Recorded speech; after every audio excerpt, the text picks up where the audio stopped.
And when we obey God's word, that itself is a righteousness. தேவனுடைய வசனத்துக்கு நாம் கீழ்ப்படியும்போது அதுவே ஒரு நீதியாக இருக்கிறது. So the word of God says, as many as of us who have taken baptism have put on Jesus.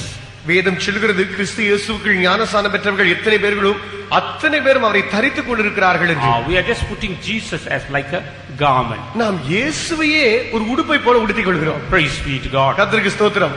Once there was a young person. ஒரு முறை வாலிபனாக இருந்தபோது there was a young person. ஒரு வாலிபன் இருந்தான். He had taken baptism. அவன் தண்ணீர் ஞானஸ்நானம் எடுத்து விட்டான். But his clothing was quite not appropriate for a child of God. அவனுடைய வஸ்திரமோ ஒரு தேவனுடைய பிள்ளைக்கு ஏற்ற உகந்ததான ஒரு வெண்மையாக இல்லை. Therefore the parents tried to correct him. ஆகவே அவனுடைய பெற்றோர்கள் அவனை சரிப்படுத்தினார்கள். They tried to correct him. அவனை சரிப்படுத்துவதற்கு முயற்சித்தார்கள். But he would not correct himself. ஆனா அவன் தன்னை சரிப்படுத்திக் கொள்ளவில்லை. And that young man got very angry. அந்த வாலிபனுக்கு அவ்வளவு கோபம் வந்துருச்சு. So he came to me. அவன் என்கிட்ட வந்தான். He said, Pastor, is it wrong for me to dress like this?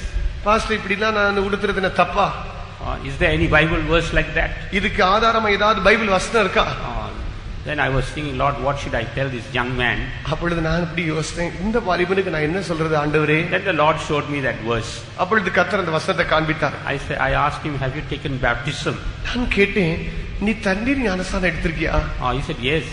ஆம் என்று சொன்னார். The word of God says, those who have taken baptism have put on Christ. வேதம் சொல்கிறது, ஞானஸ்நானம் பெற்றவர்கள் கிறிஸ்து இயேசுவையே தரித்திருக்கிறார்கள்.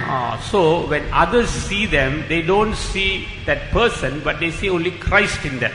மற்றவர்கள் அந்த குறிக்கப்பட்ட நபரை பார்க்கும்போது கிறிஸ்துவையே காணக்கூடிய இடத்தில் இருக்க வேண்டும். So I said, say, if Christ was in your position, do you think you will dress like this?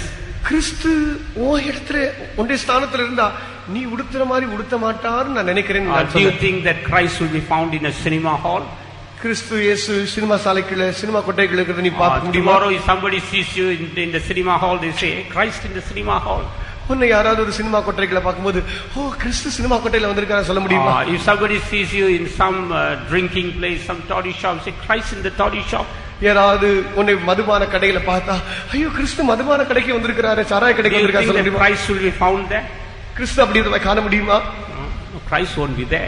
கிறிஸ்து அப்படி இருக்க மாட்டார். When we take baptism, we are being clothed with Jesus. நாம் தண்ணீர் ஞானஸ்நானம் எடுக்கும்போது கிறிஸ்துவையே ஒரு வஸ்திரம் போல தரித்துக் கொள்கிறோம். He becomes our righteousness. அவர் நம்முடைய நீதியாக மாறி விடுகிறார். He wants to reveal his righteousness through us. தமது நீதியை நமது ஊடாய் அவர் வெளிப்படுத்தும்படி வாஞ்சி